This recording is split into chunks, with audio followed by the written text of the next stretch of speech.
Quero compartilhar com vocês a palavra de Deus no livro de Apocalipse. Livro de Apocalipse, leiam comigo juntos, capítulo de número 5.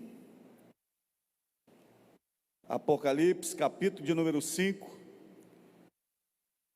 verso de número 8 em diante.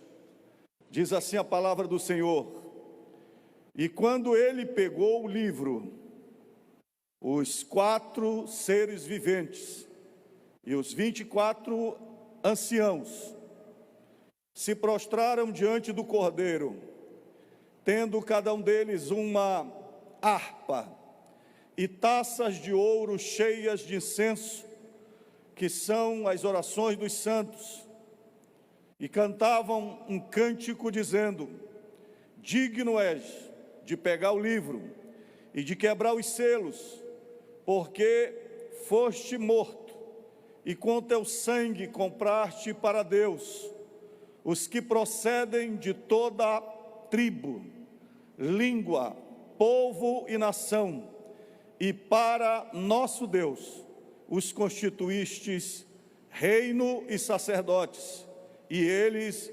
reinarão sobre a terra. Veja também o capítulo 7, por favor, e o verso de número 9. Capítulo 7 e o verso 9, diz assim: depois destas coisas vi, e eis grande multidão, que ninguém podia contar, de todas as tribos, povos e línguas, em pé diante do Cordeiro e diante do trono, vestidos de vestes brancas, com ramos de palmeira nas mãos. Verso 10: e clamavam com voz forte, dizendo: ao nosso Deus, que está sentado no trono, e ao Cordeiro, que pertence à salvação. Aleluia. Meus irmãos, todos vocês praticamente sabem que o livro de Apocalipse foi escrito pelo apóstolo João. A palavra Apocalipse significa revelação. A palavra revelação significa ver o que está oculto. É como você colocar um objeto sobre uma mesa e, para que as pessoas não vejam antes da hora, ou para proteger, você coloca uma toalha por cima. E chega na hora ou do almoço, ou na hora marcada, aí você tira o pano de cima do objeto, da comida. Você está fazendo uma revelação. O livro de Apocalipse é esta revelação de Deus, só que é Deus tirando a toalha de cima de fatos, de promessas, que se referem em grande parte à eternidade. Muito que está escrito no livro de Apocalipse já se cumpriu, está se cumprindo ou vai se cumprir. É por isso que a revelação de Deus está relacionado com a perseverança.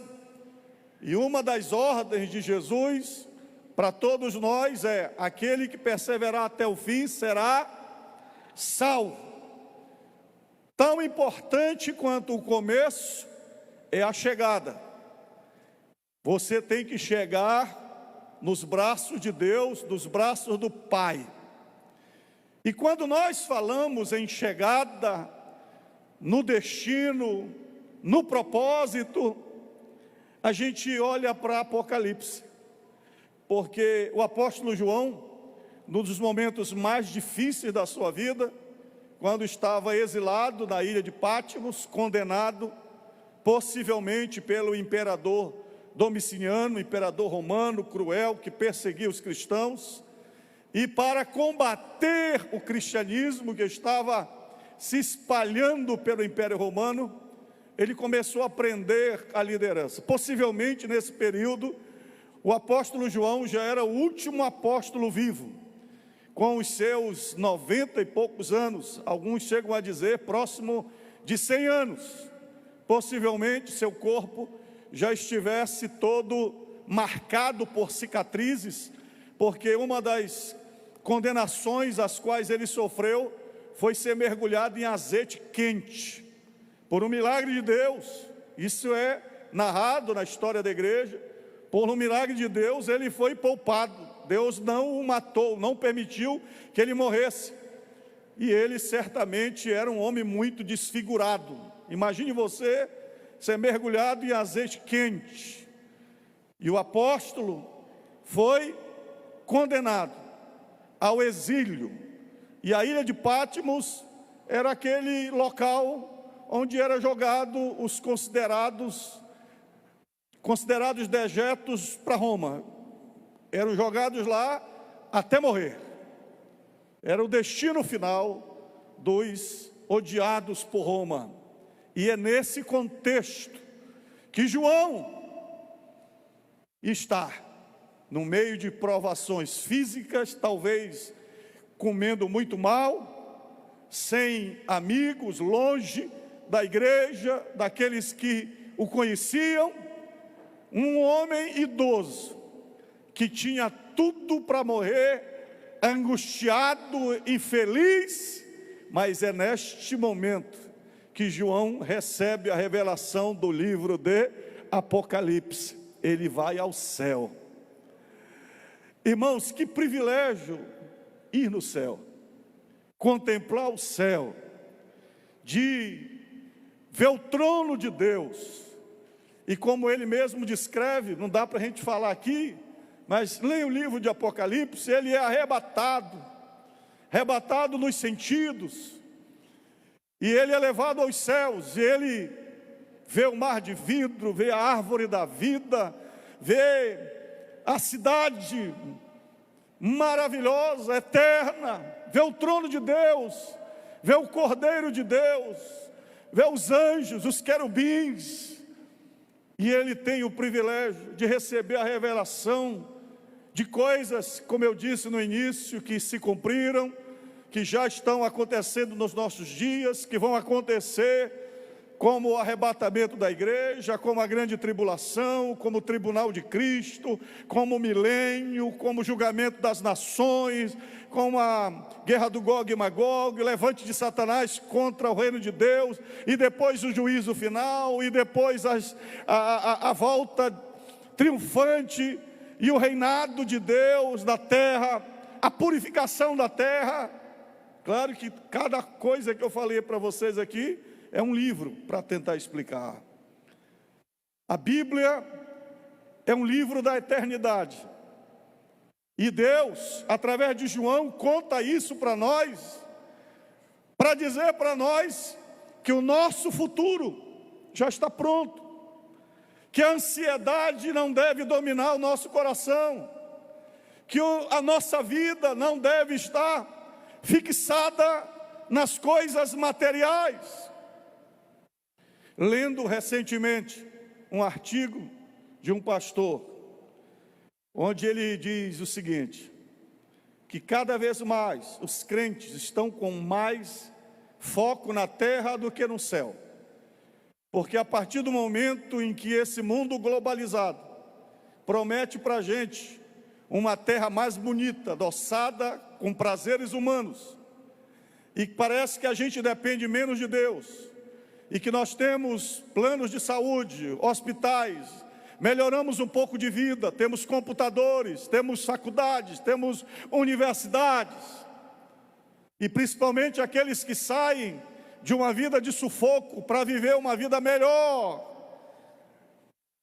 As pessoas começam a adotar um estilo de vida de consumo, de materialismo, onde o foco é ter uma boa casa, cada vez melhor, num condomínio, no seu apartamento, e esquecem do céu, e esquecem da eternidade, e esquecem que são seres humanos, e esquecem que hoje pode ser o último fôlego de vida, e esquecem que a partir de amanhã, ou hoje à noite, seu coração pode parar. E a pergunta é: para onde você está indo? Onde é o seu final? E o Apocalipse é esta revelação, como o último livro da Bíblia, dizendo: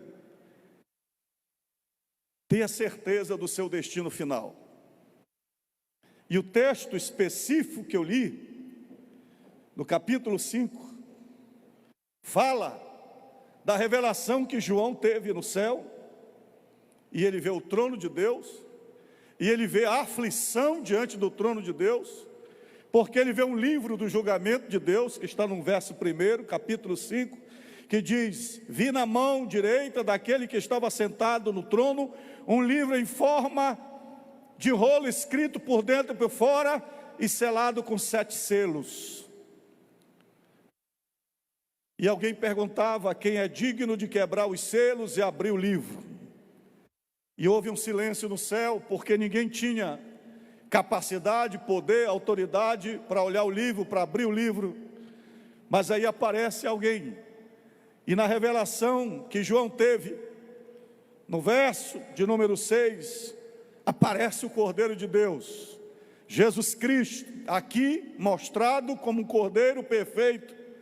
E é o Cordeiro de Deus que se levanta, e quando ele aparece, os próprios anjos, os 24 anciãos, começam a declarar e a dizer: digno és de pegar o livro e de quebrar os selos, porque fostes morto e com o teu sangue compraste para Deus os que procedem de toda tribo, língua, povo e nação. E para o nosso Deus os constituíste reino e sacerdotes, e eles reinarão para sempre. É claro que nesta revelação tem muitas coisas profundas, eu não vou entrar nelas, mas eu queria que você focasse numa coisa: quem vai entrar no céu? Na revelação de João, quem é que vai entrar no céu? São os membros da Igreja Católica, são os membros da Assembleia de Deus, são os membros da Igreja Batista, são os membros da Igreja Universal, são os membros da Igreja Mundial, da Igreja Adventista, são os membros de todos e qualquer internacional da graça. Hoje são muitas igrejas. Quem vai entrar no céu? Quem vai para o céu? Quem tem já o nome carimbado como autenticidade, com propriedade, com selo divino declarado, quem vai entrar no céu? Porque o que eu acho extraordinário é que esta garantia, ela não está no hall de membros da Igreja Assembleia de Deus. Por mais que a gente aqui pegue a foto mais bonita do irmão que se batiza, aliás, nós tivemos batismo em dezembro, tivemos batismo agora em novembro, vamos ter batismo nas águas todo mês. E o batismo identifica a sua nova vida com Deus, que você nasceu de novo. Então você é batizado nas águas, aí você recebe a orientação de bater uma foto 3x4, e você entra no cadastro da igreja, e você é cadastrado, você recebe uma carteirinha de membro, e você anda com aquele cartão de membro, e você diz: agora eu sou crente, e se identifica como crente. E se vai para outra cidade, você quer uma carta de recomendação, e se você vai para outro lugar, quer também uma carta de mudança. Mas eu quero dizer para você que para o céu isso não vale. O céu tem o seu próprio controle. Quem vai para o céu? O texto diz: porque fostes morto, e com teu sangue comprastes para Deus os que procedem de toda tribo, língua, povo e nação. Repita comigo, por favor. Porque fostes morto, e com teu sangue comprastes para Deus os que procedem de toda tribo, língua, povo e nação. Quem está no céu e quem vai para o céu? Vai pessoas de toda a terra. Por isso ele disse: ide por todo o mundo, fazei discípulos de todas as nações, batizando-as em nome do Pai, do Filho e do Espírito Santo. E eis que estou convosco todos os dias até a consumação dos séculos. O ide de Jesus possibilita isso. Chineses, americanos, brasileiros, índios, africanos, asiáticos, enfim, de todas as tribos, línguas e nações. O ide é o começo, aqui é na eternidade. E aqui o clamor está dizendo: quem vai entrar no céu não são os membros das igrejas. Quem vai entrar no céu são aqueles que são lavados, comprados, redimidos pelo sangue de Jesus. Eu não sou salvo pela minha capacidade, pela minha força, pela minha bondade. Eu não sou salvo pela minha religiosidade, mas eu sou salvo unicamente pela tua graça. É o sangue de Jesus. Nós temos o texto de 1 João capítulo 1, verso de número 6, que diz: se andarmos na luz como Ele na luz está, temos comunhão uns com os outros, e o sangue de Jesus Cristo, o seu Filho, nos purifica de todo o pecado. Se você ler 1 João capítulo 1 e o verso de número 18, se puder me acompanhar. 1 João capítulo 1, verso 18, diz assim: sabendo que não foi mediante coisas perecíveis, como prata ou ouro, que vocês foram resgatados da vida útil de seus pais, que seus pais lhe legaram, mas pelo precioso sangue de Cristo, como de um cordeiro, sem defeito e sem mácula. O apóstolo Pedro está dizendo que a nossa salvação não depende do que nós temos, não depende dos nossos recursos. Por que Pedro faz essa comparação? Porque na época em que ele está escrevendo, as religiões paralelas ao cristianismo eram religiões que se relacionavam com seus deuses de forma do escambo, da troca. As pessoas tinham que levar algum benefício para o Deus Baal, para Astarote, para Dagon, para a deusa Minerva, para receber algum benefício. Eles davam ouro ou prata. Na história grega, para que você pudesse atravessar para a eternidade, sendo amigo ou inimigo, você tinha que ter algumas moedas de prata ou de ouro para colocar sobre os olhos do morto. E aquelas moedas eram para pagar o barqueiro, porque se ele não tivesse dinheiro para dar para o barqueiro, ele não atravessava o rio que o levava para a vida eterna. E às vezes, como forma de punição ainda em vida, quando o cara estava executando o outro, ele dizia: eu vou te matar e vou arrancar os teus olhos e não vou te dar moeda. Era uma forma de dizer.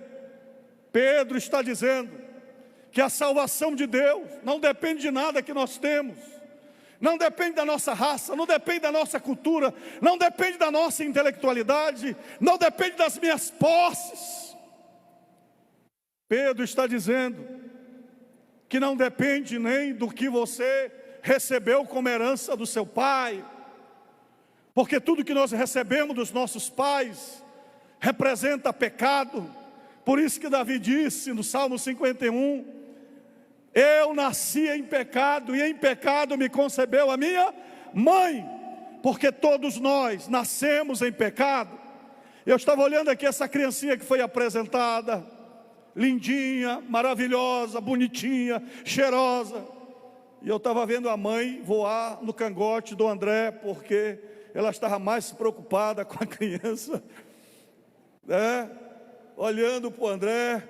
Eu acho que o pai nem orou. Pelo que eu vi, ele ficou o tempo todo de olho aberto. Todos nós amamos. Eu tenho meus netinhos hoje, meus xodós, né? A Sara, o Joãozinho, quando ele me vê de longe, já faz assim, ó. O danado já viu que me manipulou, já fica assim, ó. Aquela mãozinha tem um poder tremendo sobre a minha vida, assim, faz assim, parece que ele está me puxando. O Joãozinho, a Sara, ela chega perto de mim e diz, vovô, eu te amo, me dá o teu celular. Mas esses meninos, como eu e você, já nascemos em pecado. Nós não somos pecadores porque nós pecamos. Os nossos pecados atuais, eles são acréscimos. Mas nós já nascemos em pecado desde Adão e Eva. Desde Gênesis, quando Adão e Eva pecaram, desobedeceram a Deus. Sua vida foi mergulhada na iniquidade. É por isso que a Bíblia diz que todos pecaram e destituídos foram da glória de Deus. E Romanos 6:23 diz que o salário do pecado é a morte. Morte nos 4 aspectos. Primeiro aspecto, morte física, que é a separação do corpo e da alma. Quando você morre, a alma se separa do corpo, o corpo é enterrado e a alma vai para a eternidade. Morte espiritual. Adão, após pecar, ainda viveu 930 anos. Então, quando Deus disse que na hora em que ele comesse, desobedecesse a Deus, comendo da árvore do conhecimento do bem e do mal, Deus não estava falando apenas de morte física, porque no dia em que você comer, você vai morrer. Mas Adão viveu 930 anos. Que morte Deus estava falando? Estava falando da morte espiritual, de não ter mais comunhão com Deus. Por isso ele saiu do jardim, por isso ele não ouvia mais a voz de Deus diariamente. A morte espiritual é a mesma morte que Isaías fala quando ele diz: Deus não está com o seu ouvido surdo para que não possa ouvir, nem as suas mãos estão encolhidas para que não possa abençoar, mas os vossos pecados fazem separação entre vós e o vosso Deus. A nossa religiosidade não pode nos libertar do pecado. Não há nada que a gente faça. E João diz: não importa a sua prata, não importa o seu ouro, não importa a sua posição, não importa o tamanho e a altura que você é, não importa a sua fama, não importa o que você é, o que você tem, tudo se tornou pecado. E você está julgado no pecado, está sentenciado à morte. E se não voltar para Deus, você vai receber a condenação eterna. Mas Pedro diz que Deus deu um livramento. Mas ele diz: mas pelo precioso sangue de Cristo, como de um cordeiro sem defeito e sem mácula. E que eu acho extraordinário é que Deus não planejou o cordeiro no ano 0, há 12.000 anos e poucos atrás, quando Jesus nasceu na manjedoura, ou foi anunciado para Maria que o Messias iria nascer. Não foi lá que o cordeiro foi preparado. Deus não foi pego de surpresa quando Adão e Eva pecaram. Deus não disse: pecaram, e agora o que vamos fazer? Não! Tudo já estava dentro de um plano, de um propósito de Deus, que eu não sei explicar para você, teólogo nenhum pode explicar. É algo que Deus vai falar para nós quando nós estivermos na eternidade.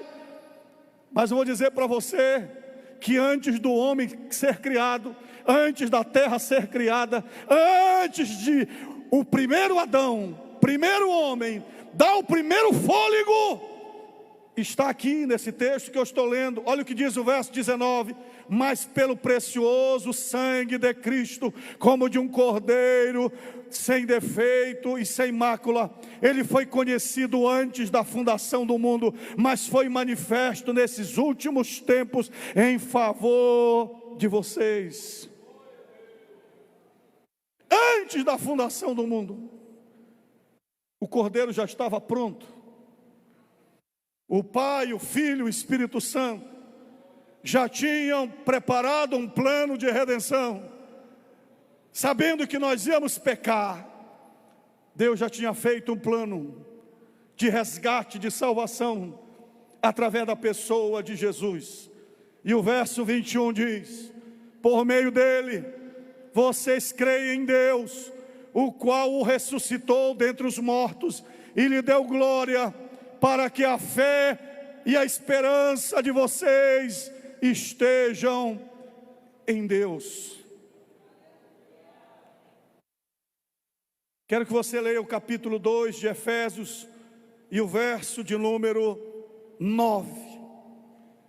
O texto diz: porque pela graça vocês são salvos, e mediante a fé, e isto não vem de vós, é dom de Deus, não vem de obras, para que ninguém se glorie, pois somos feitura dele, criados em Cristo Jesus, para boas novas, as quais Deus de antemão preparou para que andássemos nelas. Repita comigo: pela graça vocês são salvos, e mediante a fé, e isto não vem de vocês, é dom de Deus. Coloque a mão assim no seu peito, diga assim: não vem das minhas obras, para que eu me glorie.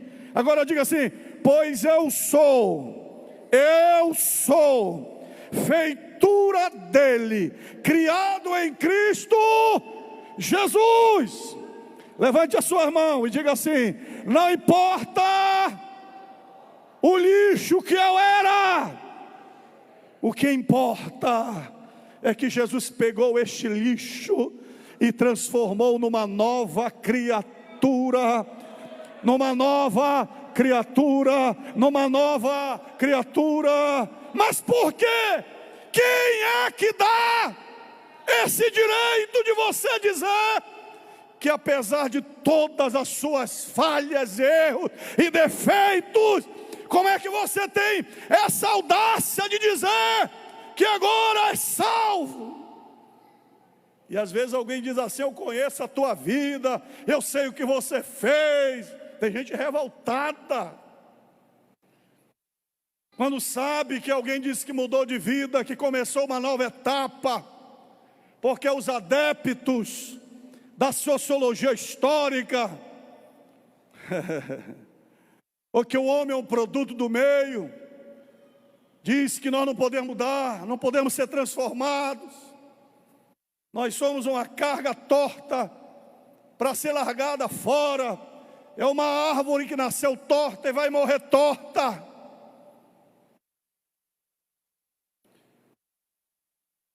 Em uma das minhas aulas agora recente de psicologia, eu ouvi de uma professora, de uma cientista, de uma professora, na sala de aula, que eu estou fazendo psicologia. Eu fiquei assustado. Para alunos que estão estudando para tratar de saúde mental, a professora disse que para algumas pessoas a melhor opção é o suicídio. Porque a vida de algumas pessoas são tão miseráveis que não existe mais possibilidade e não tem mais o que fazer. É isso que a sociedade pensa. Mas eu vou te dizer o que é que a Bíblia fala. E para quem é destinado o céu. Aleluia. Leia 2 Coríntios, capítulo 5, e o verso de número 17. Olha o que diz a Bíblia. E assim, se alguém está em Cristo, é nova criatura. As coisas antigas já passaram, e eis que se fizeram novas. Agora, Veja o verso 18. Olha o que diz o texto. Ora, tudo isto, me repita comigo, por favor. Tudo isto, diga, tudo isto. Tudo isto o que? Graça, redenção, transformação, libertação do pecado, uma nova vida, um novo nome, uma nova família, uma nova proposta, um novo destino, uma nova eternidade. Tudo isto não vem da ciência, não vem da religião, não vem do pastor que está te falando, não vem do teu colega da direita, da esquerda, da direita, não vem da tradição do teu pai, não vem do DNA da tua família. E isto é possível porque tudo isto provém de Deus, que nos reconciliou consigo mesmo, por meio de Jesus Cristo, e nos deu o ministério da reconciliação, a saber que Deus estava em Cristo, reconciliando o mundo, não levando em conta os nossos pecados dos seres humanos, e nos confiando a palavra de reconciliação. Olha o verso 20. Portanto, somos embaixadores em nome de Cristo, como se Deus exortasse por meio de nós. Em nome de Cristo nós pedimos que vocês se reconciliem com Deus. Aquele que não conheceu o pecado, Deus o fez pecado por nós, para que nele fôssemos feitos justiça de Deus. Tudo que não presta na minha vida, do início ao fim, todos os pecados herdados desde Adão, tudo na minha vida que me levava para o inferno, para a morte, para a condenação, tudo que era merecedor de condenação, diga assim: Deus tirou de mim e colocou sobre Jesus. Sabe por que Jesus é a tua justiça? Porque hoje Deus não olha mais para você, Ele não olha para os teus pecados, Ele olha para Jesus, e o sangue de Jesus nos purifica de todo pecado.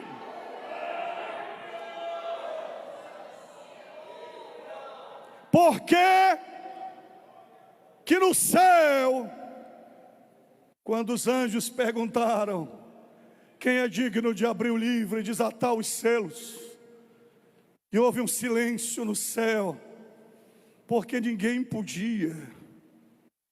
Mas o Cordeiro de Deus se levantou, e na mesma hora o trono tremeu, e os anjos cantaram, os 24 anciãos se colocaram de pé e disseram: digno és de pegar o livro, de abrir os selos, porque com teu sangue compraste para Deus homem de todas as línguas, povos e nações, de todas as tribos, porque tu compraste com o teu sangue.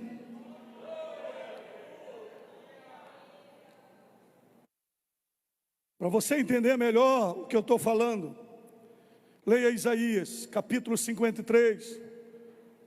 Já o profeta, no Antigo Testamento, a partir do verso de número 3, ele faz uma narrativa do Cordeiro de Deus entrando em cena.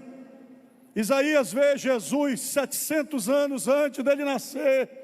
Antes de Jesus vir ao mundo, Isaías já tinha a visão do Cordeiro de Deus. E no capítulo 53, verso 3, ele diz: era desprezado e o mais rejeitado entre os homens, homem de dores, e que sabe o que é padecer, e como um de quem os homens esconderam o rosto.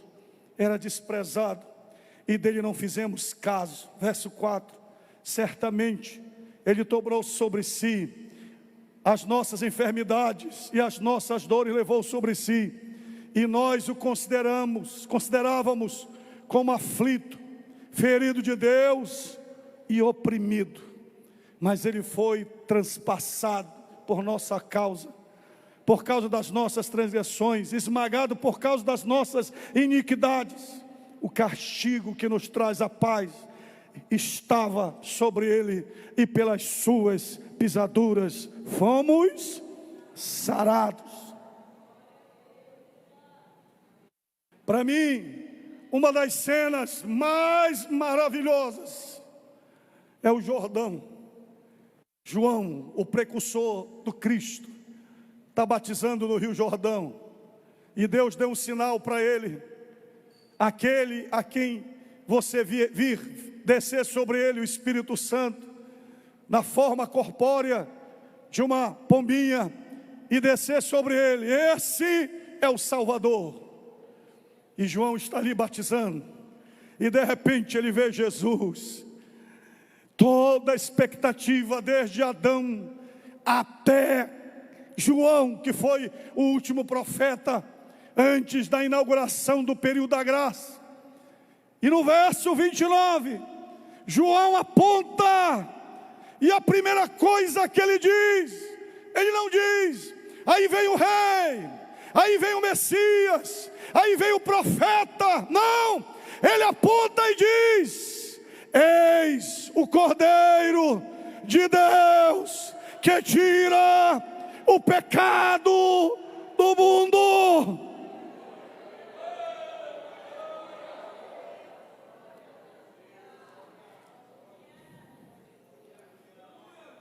Ele era o Cordeiro preparado por Deus desde a fundação do mundo. Sabe, queridos, eu quero terminar lendo um texto que esclarece mais isso para você. Colossenses capítulo 2. Veja o verso de número 13.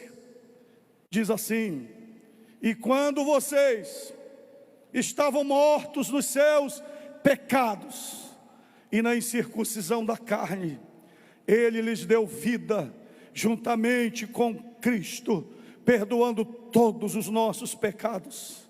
Olha o verso 14: cancelando o escrito de dívida que era contra nós e que constava de ordenanças, o qual nos era prejudicial, removeu inteiramente, cravando-o na cruz, e despojando os principados e as potestades, publicamente os expôs ao desprezo, triunfando sobre eles na cruz. Paulo está dizendo, pegando um pedaço da história de Roma para figurar o que acontece conosco quando aceitamos a Jesus. Naquela época, em frente à prisão onde estava o preso sentenciado, era colocado o seu pecado.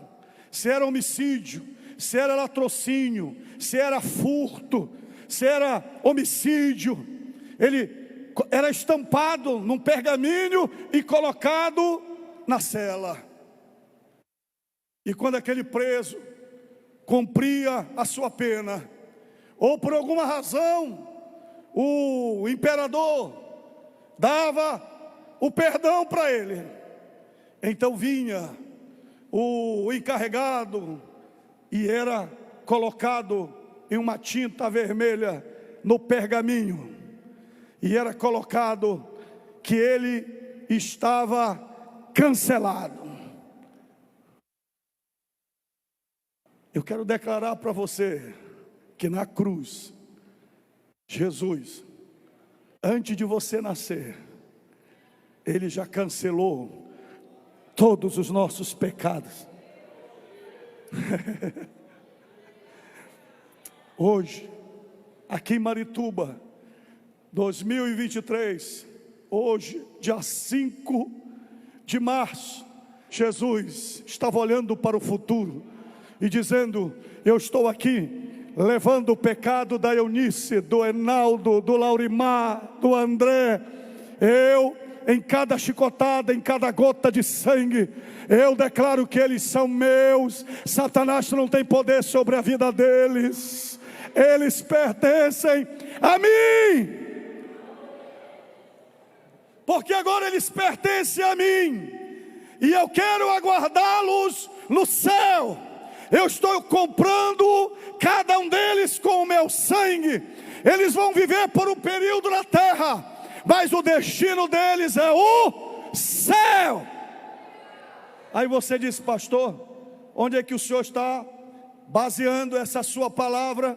E eu quero que você leia Mateus capítulo 26, E o verso 26, a última ceia com os discípulos. Por que Jesus instituiu a ceia? O comer do pão e do vinho. Por que nós ceamos? O que significa a ceia? A ceia significa justamente que nós nos reunimos para celebrar que o sangue de Jesus, através do vinho, que o corpo de Jesus, pela simbologia do pão, Ele entregou a vida por nós, Ele morreu por nós, Ele nos comprou com a sua vida e nós pertencemos a Deus. É a nossa nova vida, é o nosso perdão, é a nossa regeneração.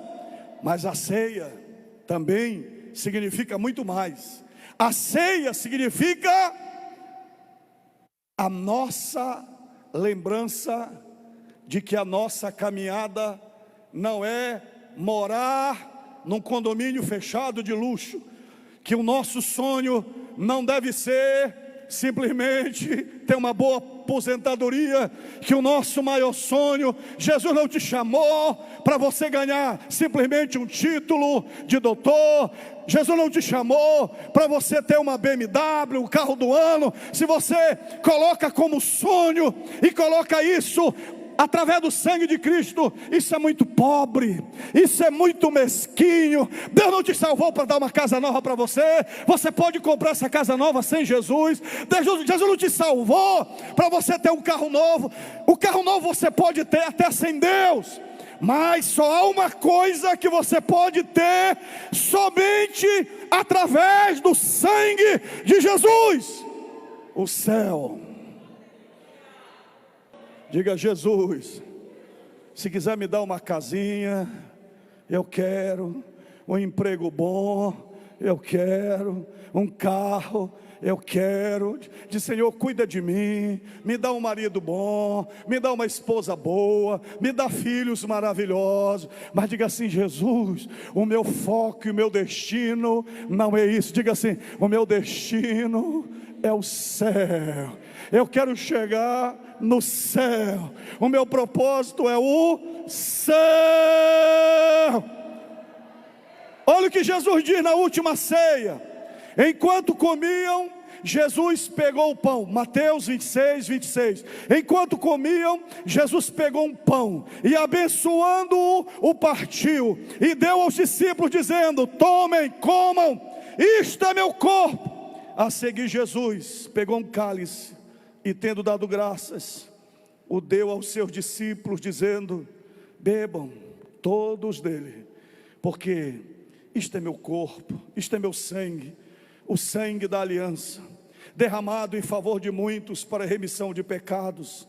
Digo a vocês que desta hora em diante nunca mais beberei deste fruto da videira, até aquele dia em que hei de beber com vocês o vinho novo no reino de meu Pai.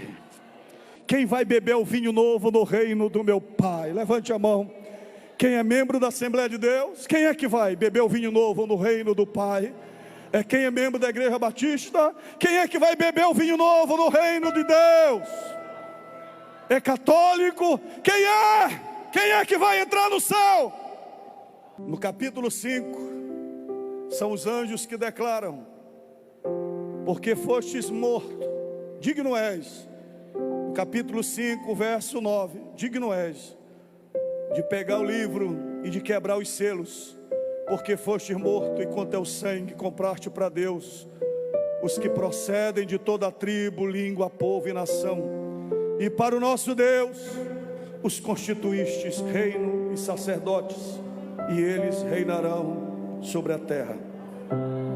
Mas no capítulo 7, escute bem, no 7, foi João que viu, e ele diz no verso de número 9: depois destas coisas vi, e eis grande multidão que ninguém podia contar, de todas as nações, tribos, povos e línguas, em pé diante do Cordeiro de Deus, vestido de linhos, de vestes brancas, com ramos de palmeira nas mãos, e clamavam com voz forte, dizendo: ao nosso Deus, que está sentado no trono, e ao Cordeiro pertence a salvação. Quem entra no céu? Eu me vejo nesse coral. João viu o coral do futuro. Jesus disse: que adianta o homem ganhar o mundo inteiro e perder a sua alma? Quem de vocês crê que vai estar nesse coral? Levante as suas mãos. Feche os teus olhos por um momento. Diga para Deus: Senhor, me lava no teu sangue nesta noite. Me purifica com o teu sangue.